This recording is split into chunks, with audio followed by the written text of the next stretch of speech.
Hello, boys and girls. Today we're going to read The Arabic Quilt, an Immigrant Story by Aya Khalil.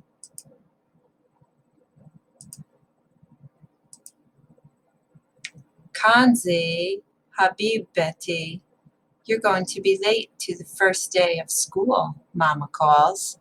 I'm coming, Mama. Kanzi stuffs her notebook into her backpack and quickly but carefully folds her quilt, the one that Tete made in Egypt. Breakfast is delicious. Egyptian fava beans, homemade French toast, and watermelon with feta cheese and mint. Zachariah has watermelon juice dripping down his chin. He looks happy. I packed your favorite lunch for you. A kofta sandwich, Baba exclaims.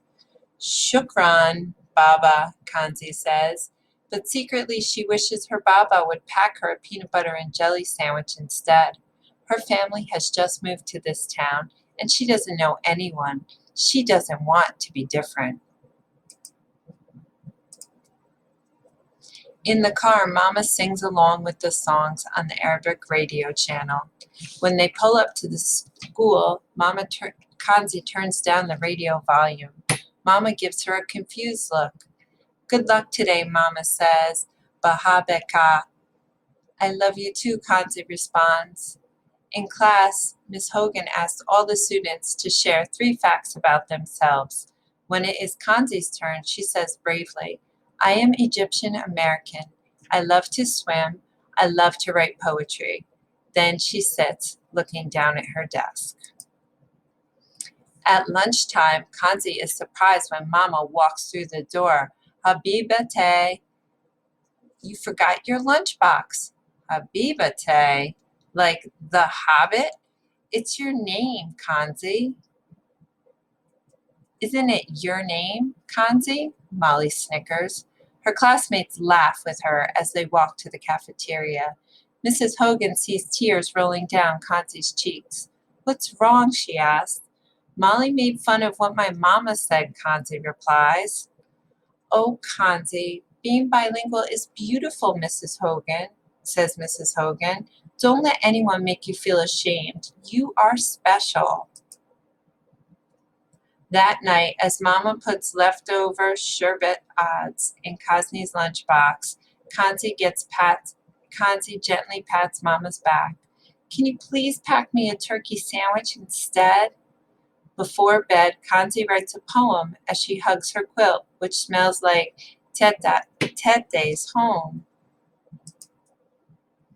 The next day, Molly says, Mrs. Hogan said I hurt your feelings. I'm sorry I laughed at your mom's language. It sounded funny. It may sound funny to you, but that is only because you don't speak Arabic, Kanzi says. She feels a lump forming in her throat. My parents say that learning different languages makes a person smarter and kinder, she blurts. Okay, whatever, Molly says, skipping away. Mrs. Hogan calls Kanzi to her desk after lunch. I found this notebook on the floor, and it was open to a lovely poem, she says. I was describing my Tete's quilt, Kanzi says. When I visited her in Egypt, she gave it to me. My Tete only speaks Arabic. Mrs. Hogan smiles. That is special. I would love to see your quilt. Can I bring it to school? Kanzi asks.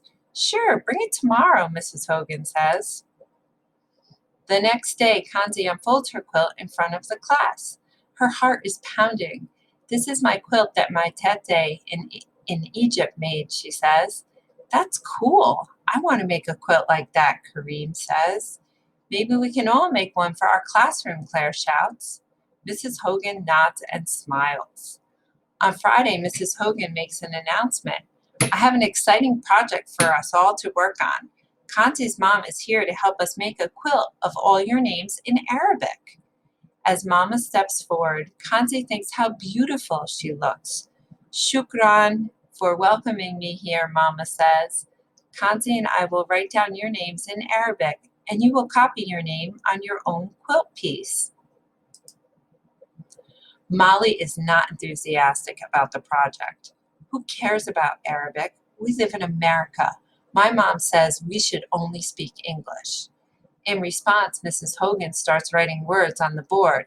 Algebra, coffee, lemon, sugar. Does anyone know what these words have in common, she asks. They come from Arabic words, Kanzi whispers. Mrs. Hogan nods. Learning other languages besides the one we grow up with helps make the world a friendlier place. We can speak non-English languages and still be American. I wonder what my name looks like in Arabic, Tamika says. Kanzi and Mama write down everyone's name. Neat, shukran, Amina exclaims. Everyone copies their Arabic names onto sheets of colored paper. Then they decorate their papers with glitter and jewels and place them on the table for the glue to dry. On Monday morning, you will see a beautiful class quilt hanging in the hall, Mrs. Hogan tells them. Kanzi is nervous when the bell rings on Monday morning and the kids file into school. What if the quilt didn't turn out nicely?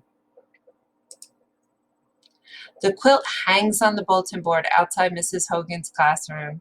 The colorful papers with their Arabic names have been cut into different shapes and sizes, and all the pieces are stapled together. Kanzi stands in awe, reading names in Arabic. Claire, Leah, Molly, Ivy, Jack, Lucas, Brianna, Chang, Deshawn, Sam, Angela, Lily, Amina. Teachers and older students stop to look at the names, trying to figure out whose name is whose. Wow, look at those beautiful letters. They're like drawings, they say. That was a really cool project, Kanzi. Shukran, Kanzi's classmates tell her. I'm sorry I made fun of you, says Molly. I didn't realize how important a different language is. Can you write my mom's name in Arabic? I want to give it to her as a gift. Okay, Kanzi says. Do you want to go swimming soon? I'd love to, Kanzi nods as Molly hugs her. Leaving class a week later, Kanzi stops to look at the Arabic quilt one last time. Right across from it, she is surprised to see another collage of names in a language she doesn't recognize. Those are my classmates' names in Japanese, Kira says. Our teacher was inspired by your classroom's idea, and she asked me to help write everyone's name in Japanese.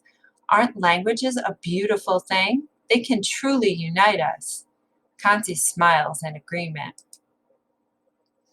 In her room that night, Kanzi holds Tete's quilt tightly as she writes a poem for her parents.